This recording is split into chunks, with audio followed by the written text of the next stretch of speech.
मैं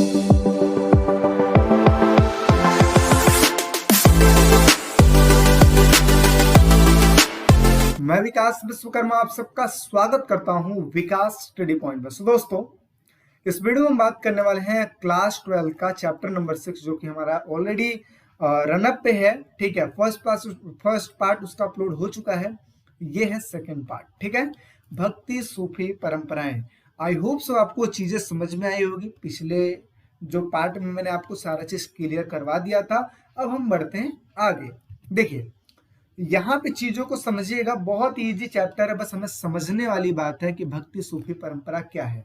अभी तक हमने क्या बात किया था, यहाँ पे देखिए साइड में मैं एक बार बना के आपको दिखा देता हूँ। ये है, हालांकि ढंग से बनेगा नहीं, लेकिन फिर भी कोशिश तो ऐसी है कि बन जाए।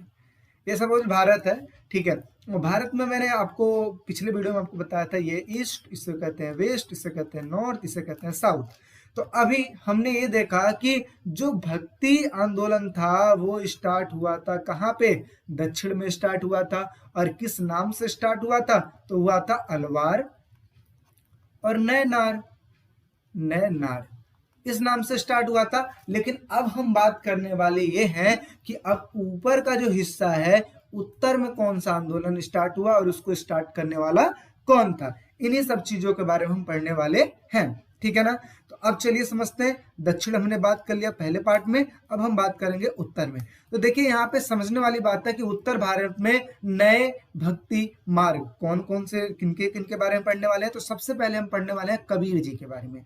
हालांकि सबने हिंदी में पढ़ा होगा, कबीर दास के बारे में पढ़ा होगा, तुलसीदास के बारे में पढ़ा होगा, सूरदास के बारे में पढ़ा होगा, लेकिन अब हम हिस्ट्री में भी कबीर दास के बारे में पढ़ने वाले। देखिए क्या लिखा है कि कबीर 14वीं से 15वीं शताब्दी के कवि संत थे। यानी इनका जो जन्म का जो टाइम है 14 से 15 के बीच में हुआ था, और इनका पूरा जिंदगी मतलब 14 से 15 में ही निपट गया था। ठीक है, अब निपटने का मतलब ये है कि देखिए एक्चुअल जो डेट है वो किसी को नहीं पता है कि इनका जन्म कब हुआ था, इसी वजह से इसको 14वीं से 15वीं लिखा गया है। तो देखिए, ऐसा माना जाता है कि कबीर को एक विधवा महिला द्वारा वाराणसी में जन्म दिया गया। यानी कि इनको जन्म किसने दिया था, विधवा महिला ने दिया था।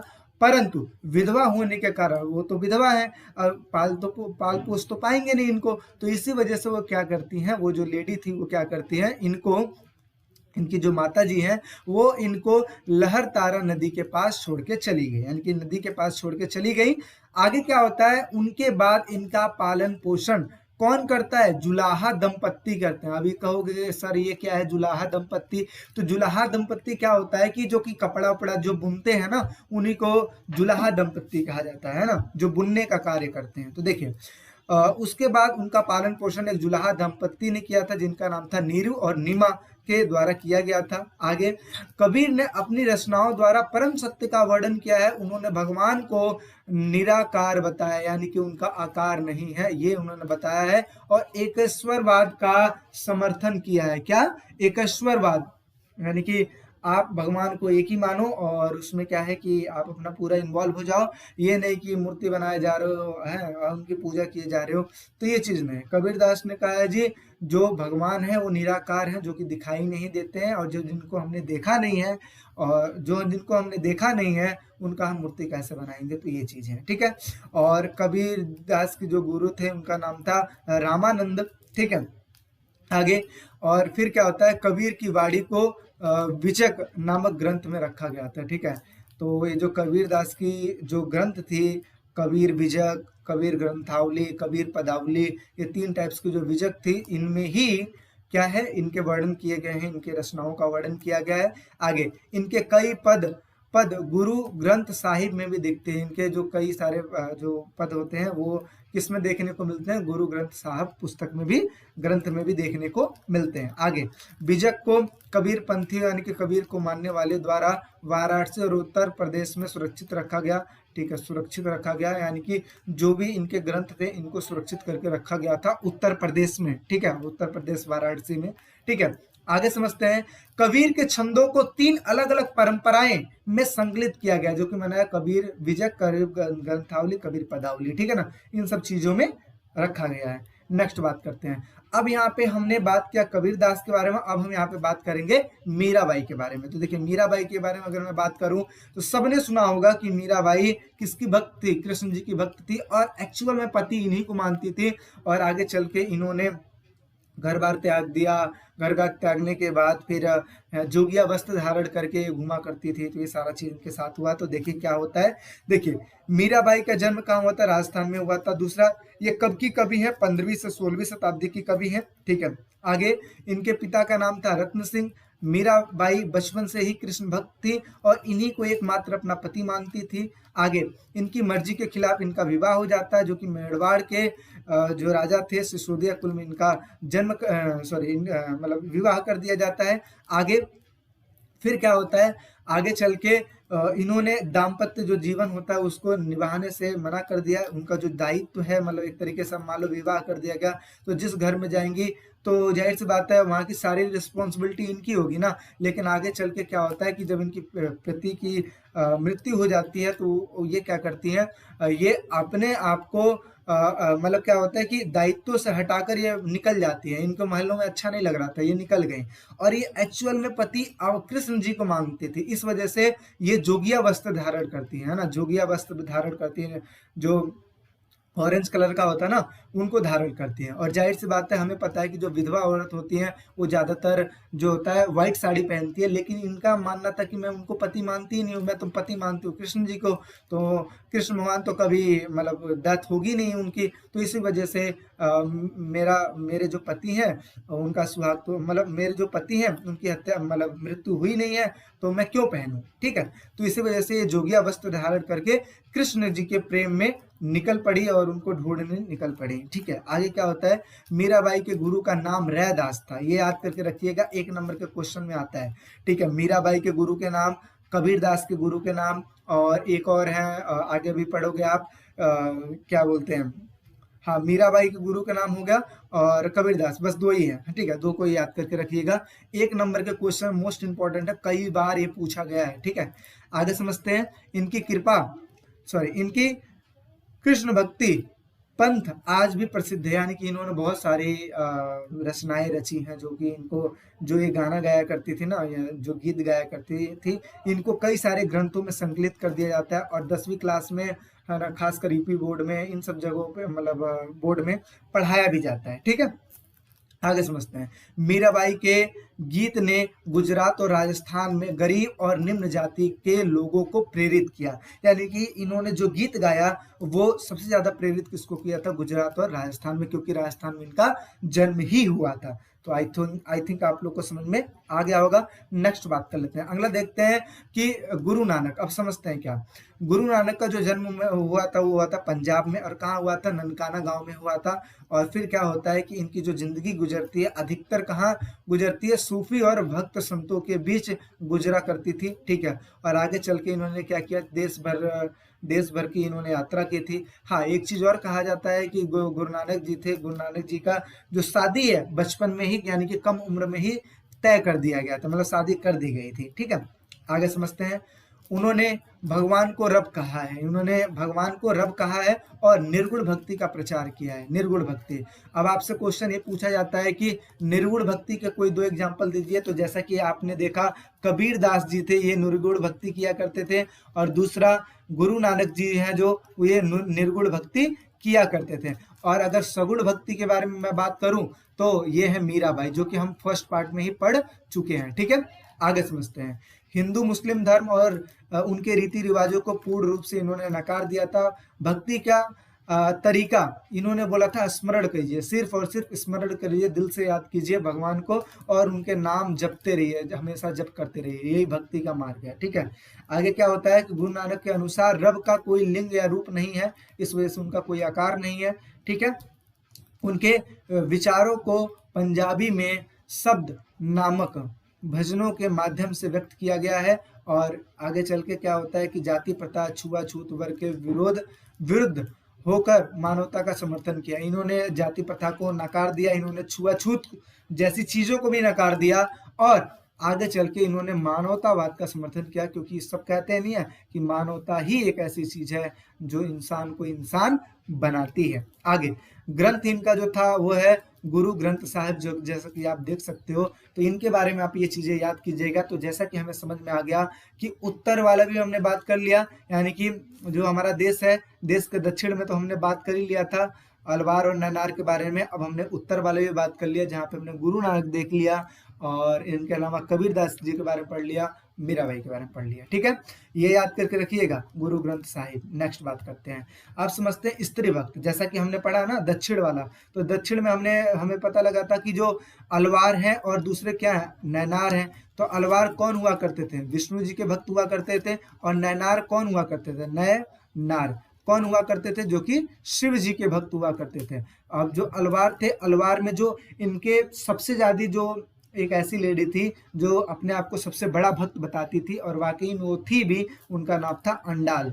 ठीक है, तो यही लिखा है कि विष्णु भक्त जिनका नाम है अंडाल और शिव भक्त जिनका नाम है करईकाल अमैयर। याद करके रखिएगा, 1 नंबर का क्वेश्चन पूछा जाता कि शिव भक्त यानी कि नैनार में जो सबसे प्रसिद्ध जो लेडी थी जिन्होंने नैनार को मतलब प्रसिद्ध किया, फैलाया, तो वो कौन है, तो उनका नाम है करईकाल अमैयार। ठीक है, और विष्णु भक्त अंडाल। ठीक, नेक्स्ट समझते हैं। ये दोनों स्त्रियों ने मिलकर कई सारे गीतों की रचनाएं की थी और आगे चल के पितृसत्तात्मक मापदंडों को चुनौती दी थी। इन्होंने पितृसत्तात्मक जो चीजें होती है उन चीजों को चुनौती दी थी। ठीक है, और पितृसत्तात्मक आप समझते ही हो ना कि पिता के मरने के बाद, यानी कि एक तरीके से कहा जाए तो सोसाइटी पे जो समाज है, समाज पे सबसे ज्यादा जो दबदबा चलता है किसका चलता है, पुरुष वर्ग का ही चलता है। ठीक है, और पिता के मरने के बाद उनकी प्रॉपर्टी हो जाती है, मतलब बच्चों को उनकी प्रॉपर्टी हो जाती है, लड़कियों को मिलती नहीं है।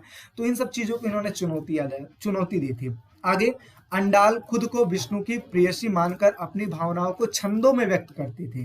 कौन, अंडाल।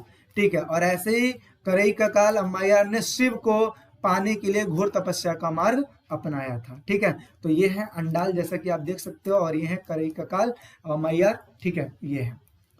नेक्स्ट बात करते हैं, अब समझते हैं सूफीवाद। मोस्ट इंपॉर्टेंट है सूफीवाद, ध्यान से समझिएगा और बहुत ही अच्छे समझ में आ जाएगा। देखिए सूफीवाद क्या है, जैसे कि मैंने आपको सूफी आंदोलन तो पहले ही बता दिया था।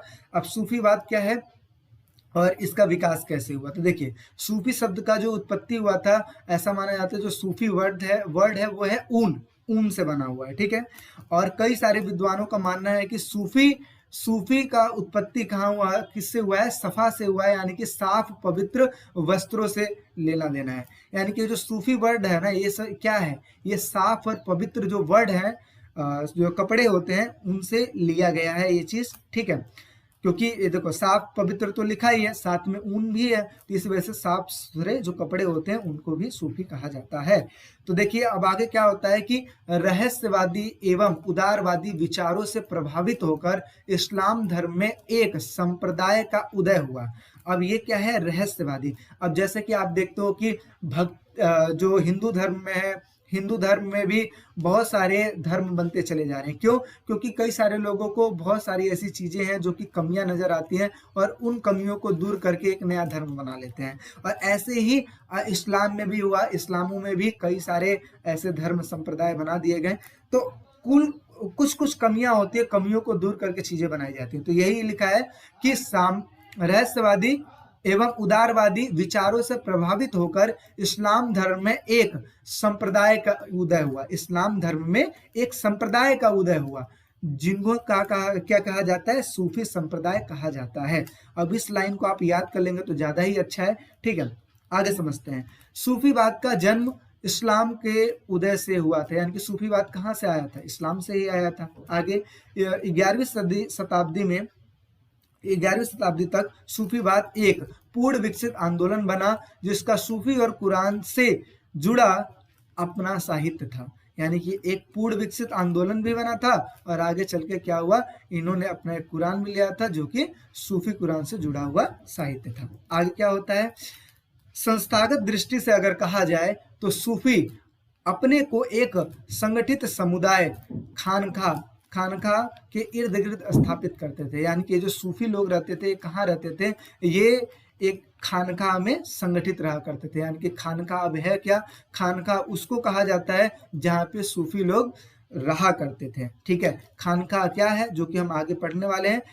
खानका एक ऐसा जगह है, एक ऐसा आश्रम है जहाँ पे जो सूफी संत हैं वो रहा करते हैं। ठीक है, अब ध्यान से एक बार और देख लेते हैं। सूफी शब्द की जो उत्पत्ति हुई है ऊन से हुई है, और इसका जो पूर्ण रूप है वो है कि साफ और पवित्र कपड़ा, यानी कि साफ और सफेद पवित्र कपड़ा। आगे आगे चल के आपके दिमाग में आएगा कि सूफीवाद आया कहाँ से, सूफी संप्रदाय आया कहाँ से। तो वो हमने समझा कि रहस्यवादी एवं उदारवादी विचारों से प्रभावित होकर इस्लाम धर्म में एक संप्रदाय का उदय हुआ, जिसे आगे चल के सूफी संप्रदाय कहा गया, जिसका जन्म हुआ था इस्लाम से हुआ था। आगे क्या होता है, 11वीं शताब्दी तक सूफीवाद एक महत्वपूर्ण आंदोलन बन गया था, और इसका सूफी और कुरान से जुड़ा एक साहित्य था। यानी कि इन्होंने एक साहित्य की रचना की थी जो कि कुरान से जुड़ा मिलता जुलता था। ठीक है, आगे क्या होता है कि संस्थागत दृष्टि से सूफी अपने आप को एक संगठित समुदाय खानका के इर्द गिर्द स्थापित करते थे। यानी कि ये कहाँ स्थापित करते थे, खानका। और खानका क्या है, एक प्रकार का आश्रम है जहाँ पे सूफी निवास करते थे। नीचे समझ लेते हैं, खानका एक आश्रम था, जैसा आश्रम जैसा क्षेत्र होता था। यहाँ पर जो शेख और मुरीद रहा करते थे। अब शेख क्या होता है, मुरीद क्या होता है, जैसे आपने देखा है होगा स्कूल में क्या होता है, एक टीचर होता है, और टीचर के अलावा कौन होता है, स्टूडेंट होता है। तो ऐसे ही जो खानका था वहां पे शेख हुआ करते थे, और शेख कौन होते थे, शिक्षक हुआ करते थे, और जो स्टूडेंट मतलब जो अनुयायी हुआ करते थे उन्हीं को मुरीद कहा जाता था। ठीक है, आगे होता है कि यहाँ पर लोग अपनी आस्था प्रकट करने और इच्छाओं की पूर्ति करने के लिए आते थे, अपनी आस्था प्रकट करने और इच्छाओं की पूर्ति करने के लिए आते थे। आगे खानकाह में पूरे दिन लंगर की व्यवस्था हुआ करती थी, जिससे कोई भी आने जाने वाला व्यक्ति खा पी के यहाँ से जा सकता था। आगे खानकाह का नियंत्रण किसके हाथ में होता था, या तो गुरु के हाथ में, या तो शेख के हाथ में, या तो पीर के हाथ में, या फिर मुरीद के हाथ में, या तो चेले के हाथ में हुआ करता था। यानी कि ये सब एक ही जैसे नाम है। ठीक है, और इन्हीं में से किसी ना किसी एक के पास नियंत्रण हुआ करता था, यानी कि पूरा कंट्रोल हुआ करता था। आगे वो अनुयायियों मुरीदों की भर्ती किया करते थे। मुरीदों मतलब क्या है कि अब सभी को अपना स्टूडेंट नहीं बना लेंगे, सभी को अपना फॉलोअर्स नहीं बना लेंगे। अब इस वजह से जो क्वालिटी होती है, जो गुण होती है, जो नियमों का पालन कर सकते थे, सिर्फ उन्हीं को अनुयायी बनाया जाता था।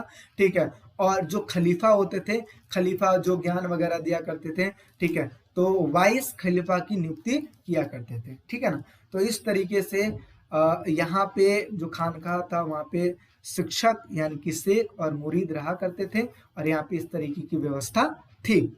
शेखों द्वारा मुरीदों को दीक्षा दी जाती थी, यानी कि जैसा कि हमने पढ़ा, जैसे टीचर स्टूडेंट को पढ़ाता है वैसे शिक्षक मुरीद को दीक्षा देते थे, यानी कि शिक्षा दीक्षा होता है ना, वो चीज देते थे। तो इस तरीके से हमने ये भी समझ लिया। अब यहाँ पे एक चीज और मैं आपको समझा दूं, ये कुछ इसमें वर्ड हैं जो कि मतलब डिफिकल्ट लग रहे होंगे आपको, तो इसी वजह से इस चीज को आप बार बार देखिएगा तो चीजें आपको कंठस्थ हो जाएंगी, याद हो जाएंगी। ठीक है, और खुद से कोशिश कीजिएगा कि इसका अर्थ निकालने की, आपको चीजें समझ में आ जाएगी। एक बार अगर वीडियो देखेंगे तो चीजें समझ में नहीं आती है। आप लोग के पास तो बहुत सारी सुविधाएं हैं, एक बार, दो बार, तीन बार, चार बार, जितनी मर्जी उतनी बार देखिए, चीजें समझ में आएंगी। नेक्स्ट बात करते हैं। अब जो भी व्यक्ति मुस्लिम धर्म कबूल करता था यानी कि दीक्षा लेता था, उनको 5 बातें माननी होती थी। कौन कौन सी बातें? पहले चीज तो ये मानो कि अल्लाह एकमात्र ईश्वर है और पैगंबर मोहम्मद अल्लाह का दूत है। यानी कि जो पैगंबर मोहम्मद थे, यानी कि मोहम्मद साहब जो थे, उनको उनका दूत बताया है। ठीक है, जो कि हम 11th क्लास में पढ़े ही हैं। आगे दिन में 5 बार नमाज पढ़ना इसमें आवश्यक है। अपनी आय का मतलब होता है इनकम का जो चौथा भाग होता है वो खैरात में देना। खैरात का मतलब समझते ही हो कि एक तरीके से दान दे दो, दूसरों को बांट दो। आगे रमजान के महीने में रोजा रखना और मक्का की यात्रा की जानी चाहिए। ये 5 ऐसे नियम थे। ठीक है, अब आगे समझते हैं। पीर की मृत्यु के बाद उनकी दरगाह बना दी जाती थी। अब पीर कौन? जैसा कि हमने देखा ना, खानकाह का जो नियंत्रण किया करते थे पीर। अब इनकी जब मृत्यु हो जाती थी तो यहीं पे इनके दरगाह बना दिया करते थे, और इस दरगाह पर पीर के मुरीद जो हुआ करते थे वो क्या करते थे? पूजा करते थे। ये जो मुरीद जो जिनकी हम बात कर रहे हैं, जो इनके अनुयायी हुआ करते थे, वो जाके वहां पे पूजा किया करते थे। ठीक है, इतनी बातें समझ में आ गई। अब कुछ कुछ चीजें जो कि इजी है समझ लीजिए। सरिया सरिया किसको कहते हैं? अब सरिया वो मत समझ लेना जो सरिया होता है जो घर बनता है उस टाइम पे लगता है, वो सरिया नहीं है, ये दूसरा सरिया है। तो सरिया क्या होता है कि इस्लाम के पवित्र कानून को सरिया कहा जाता है।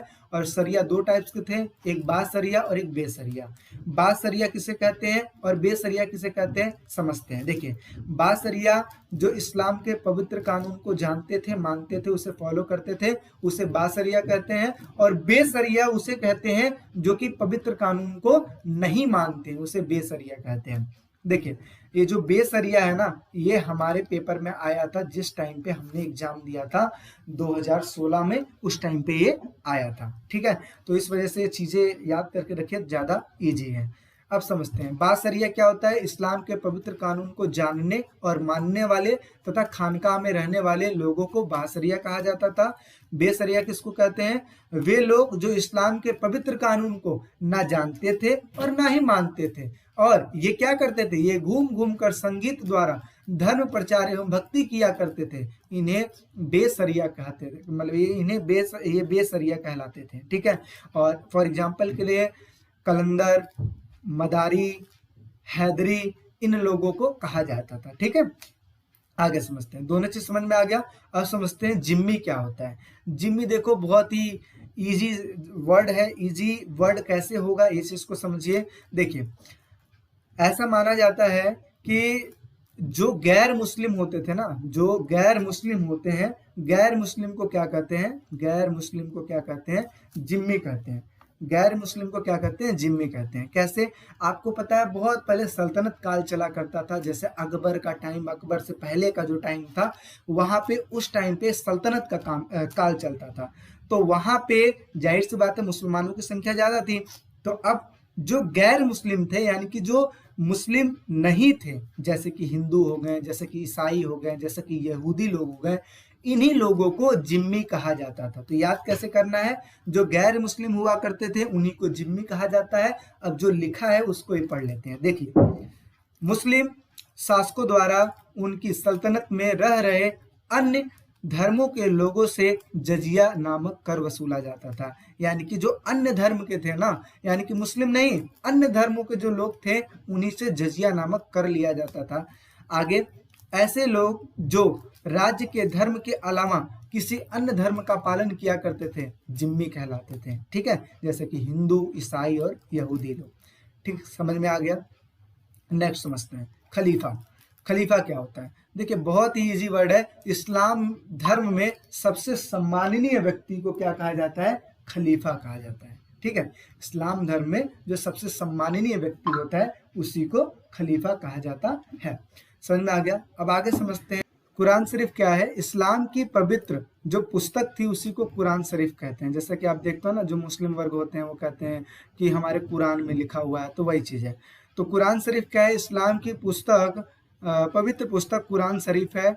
यहाँ यह अरबी भाषा में लिखी गई है और इसमें कुल कितने अध्याय हैं? 114 अध्याय हैं।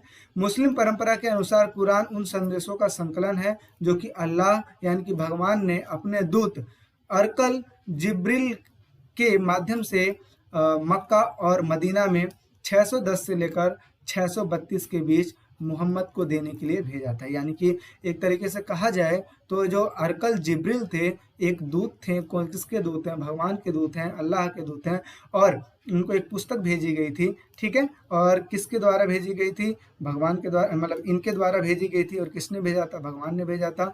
ठीक है, और कब की बात है ये? 610 से लेकर 632 के बीच में बात है। समझ में आ गई। नेक्स्ट बात करते हैं। आगे हम देखते हैं सूफी और राजा, यानी कि राजा और सूफी। अब जैसा कि हमने पहले पढ़ा था ना, संतों और राजा में क्या संबंध हुआ करता था, ऐसे ही यहाँ पे राजा और सूफी में संबंध के बारे में पढ़ते हैं। देखिए क्या लिखा है। राजाओं और सूफियों का जो संबंध था वो अच्छा था। ठीक है, और सभी राजाओं द्वारा सूफियों का समर्थन दिया जाता था। यानी कि सभी राजा थे वो सूफियों का समर्थन किया करते थे। आगे, राजा द्वारा अनुदान एवं सहायता भी प्रदान की जाती थी। ठीक है, आगे क्या होता है कि यह सब सूफियों की सामान्य जनता में लोकप्रियता के कारण होता है। ठीक है, एक तरीके से जैसा कि मैंने वहां पे भी आपको संबंध बताया था कि जो राजा थे, राजा और जो सूफी का जो संबंध हुआ करता था, और ऐसे ही जो संत हुआ करते थे उनके साथ बहुत ही अच्छा हुआ करता था। क्यों होता था? क्योंकि सूफियों के जो फॉलोअर्स होते हैं, जो फॉलोअर्स यानी कि जो अनुयायी होते हैं वो भी बहुत होते हैं, और जो संतों के जो भी फॉलोअर्स होते हैं वो भी बहुत हुआ करते थे। ठीक है, तो इसी वजह से जो राजा राजा सूफियों से भी ज्यादा लगाव रखता था और संतों से भी ज्यादा लगाव रखता था। आगे, राजाओं द्वारा सूफियों को दान भी दिया जाता था, जिसे सूफियों द्वारा बाद में गरीबों में बांट दिया गया था। जिससे सूफियों द्वारा बाद में गरीबों में बांट दिया गया था, वही चीज दोबारा रिपीट हो गई है। तो हमें क्या समझ में आया कि जो राजाओं द्वारा, राजाओं लिखा है, ठीक है, थोड़ा सा देख लेना स्पेलिंग में। ठीक है, राजाओं द्वारा सूफियों को दान दिया जाता था, जिसे सूफियों द्वारा गरीबों में बांट दिया जाता था, यानी कि गरीबों में भी बांट देते थे। नेक्स्ट समझते हैं चिश्ती सिलसिला क्या है। तो देखिए सिलसिला क्या है, पहले इस चीज को समझिए। सिलसिला, सिलसिला होता क्या है? जैसा कि आपको पता है, सबसे ऊपर कौन है? अल्लाह, यानी कि भगवान है। ठीक है, भगवान। अब अल्लाह या भगवान का जो संदेश है वो जनता तक कैसे पहुंचेगा? जाहिर सी बात है, एक कोई ऐसा दूत होना चाहिए, दूत के माध्यम से पहुंचे। तो यही चीज है, यही जो चीजें हैं, यानी कि अल्लाह का जो आशीर्वाद है वो दूत के माध्यम से कहाँ तक पहुंचेगा? जनता तक पहुंचेगा। और दूत कौन? पैगंबर मोहम्मद साहब। ठीक है, ऐसे ही जो प्रार्थना है जनता की, वो सबसे पहले किसके पास जाएगी? पैगंबर मोहम्मद के पास, और वो आगे भेजेंगे।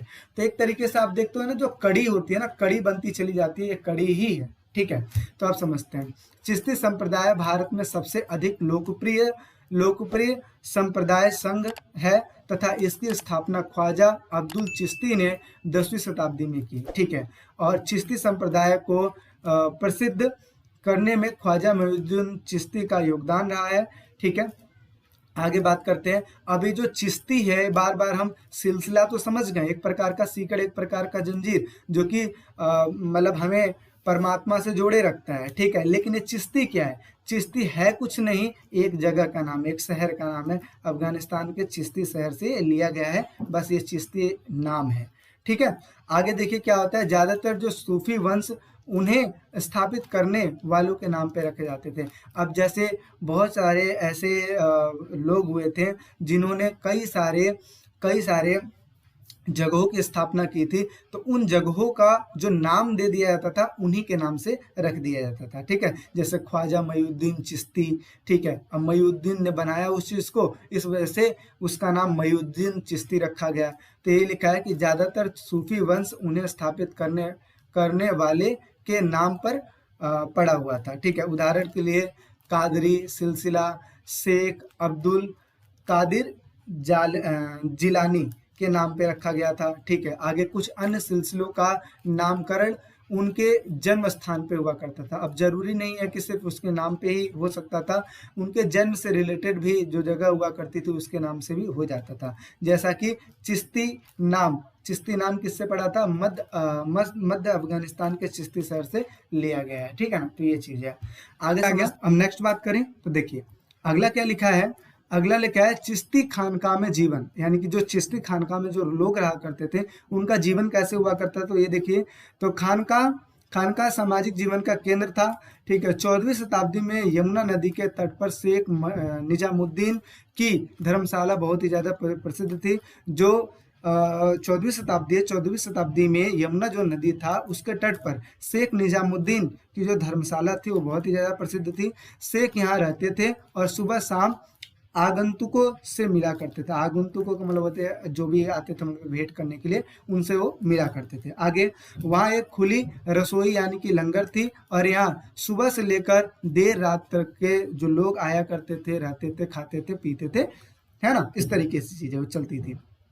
आगे, यहाँ आने वालों में अमीर हसन सिज्जी, अमीर खुसरो, जियाउद्दीन बरनी शामिल थे। आगे, सूफी संतों की कब्रों के लिए तीर्थ यात्रा यानी कि जियारत आम थी, और यह सूफियों की आध्यात्मिक कृपा बरकत मांगने का एक स्थान भी मान सकते हो, एक तरीके से स्थान था। ठीक है, सॉरी, स्थान ऐसे लिखते हैं, स्थान।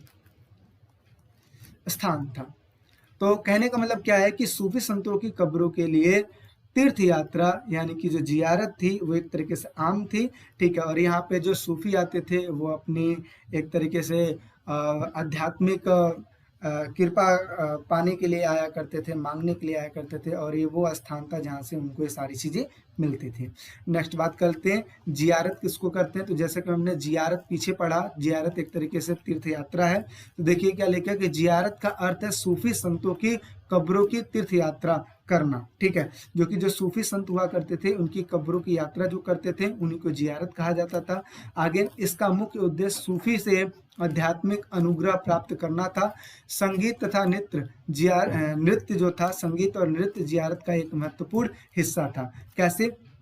अभी जो यात्रा किया करते थे ना, जो जियारत किया करते थे, ये कैसे किया करते थे? संगीत मतलब गाना गा के नाचते कूदते जाते थे, ठीक है।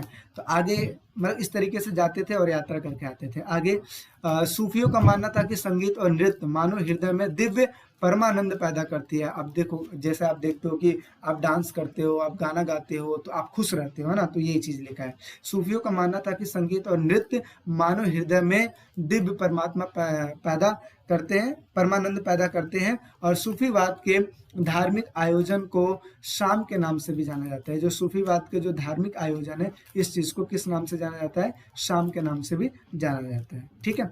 आगे समझते हैं हिंदू धर्म के मतभेदों या परंपराओं के बीच अंतर और संघर्ष क्या है। तो इस चीज को देख लेते हैं। तो मैं ज़्यादा नहीं, एक एक अंतर आपको बता देता हूँ, आपको समझ में आ जाएगा, ठीक है। बाकी इन चीज़ों से आप घबराओ मत। देखो, इतनी कुछ चीज़ें इसमें डिफिकल्ट हैं, कुछ चीज़ें इजी हैं, लेकिन मैं आपको जब इसका इंपॉर्टेंट क्वेश्चन कराऊंगा उसमें आपको सारा चीज़ क्लियर कर दूंगा कि कौन कौन से क्वेश्चन बनते हैं, कैसे कैसे क्वेश्चन बनते हैं। ये आपको चैप्टर समझाया जा रहा है, इस वजह से चीज़ें थोड़ी सी ऊपर नीचे आपको लग रही होंगी, लेकिन है बहुत सही, ठीक है। अब समझते हैं तांत्रिक साधना क्या है। तांत्रिक साधना क्या होता है? जैसे आप देखते हो ना, तांत्रिक विद्या होती है एक तरीके से, तो लेडीज करती हैं चाहे जेंट्स करता है, ठीक है। काली माता की पूजा करते हैं, ठीक है। तो बलि देते हैं, बहुत सारी चीजें हैं, आपने टीवियों में भी देखा होगा। तो ये लिखा है तांत्रिक साधना क्या है। तांत्रिक साधना में लगे लोगों ने अक्सर वेदों के अधिकार को नजरअंदाज किया है, ठीक है। ये वेदों की अवहेलना करते हैं, वेदों का जो अधिकार है उसको नजरअंदाज करते हैं। आगे देवी की आराधना पद्धति को प्राय तांत्रिक पूजा करते हैं। आप इसको भी याद कर सकते हो, देवी की आराधना पद्धति को प्राय तांत्रिक साधना का नाम दिया जाता है। आगे पौराणिक परंपरा क्या है। तो देखिए, इसके अलावा भक्त अक्सर अपने चुने हुए देवता या तो विष्णु या तो शिव को सर्वोच्च के रूप में मानते हैं। यानी कि एक तरीके से जो पौराणिक परंपरा है, इसमें जो भक्त थे वो अपने चुने हुए देवता जैसे विष्णु जी हो गए, शिव हो गए, इन्हीं को सबसे ज्यादा सर्वोच्च मानते हैं। और वैदिक परंपरा क्या है। वैदिक परंपराओं में प्रमुख देवता जो होते हैं अग्नि, इंद्र, सोम इत्यादि को देवता माना जाता है, ठीक है, जिनका वर्णन वेदों में किया गया है। तो इस तरीके से हमने ये देखा कि इन तीनों में अंतर, तांत्रिक साधना, पौराणिक परंपरा और वैदिक परंपरा, ठीक है। ऊपर हमने जियारत के बारे में हमने पढ़ लिया, जो सूफी संतों के कब्रों की यात्रा करते थे, तीर्थ यात्रा करते थे, उसको जियारत कहते हैं। आगे हमने समझा चिश्ती खानकाह में जीवन। तो हमने ये भी यहाँ पे देखा कि एक तरीके से खानकाह में लोग कैसे रहा करते थे, ये सारा चीज हमने पढ़ लिया, ठीक है।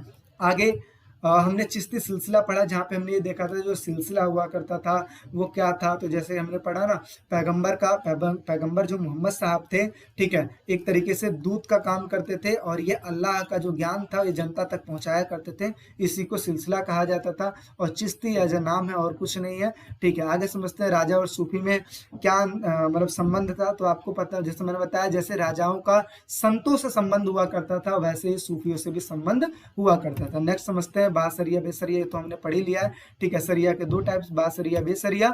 और इसके अलावा हमने जिम्मी के बारे में पढ़ा था, गैर मुस्लिम को जिम्मी कहते हैं और खलीफा सबसे सम्माननीय व्यक्ति को कहते हैं। और कुरान शरीफ जो पुस्तक है, जो बढ़िया इस्लाम की पवित्र पुस्तक है, उसी को कुरान शरीफ कहा जाता है।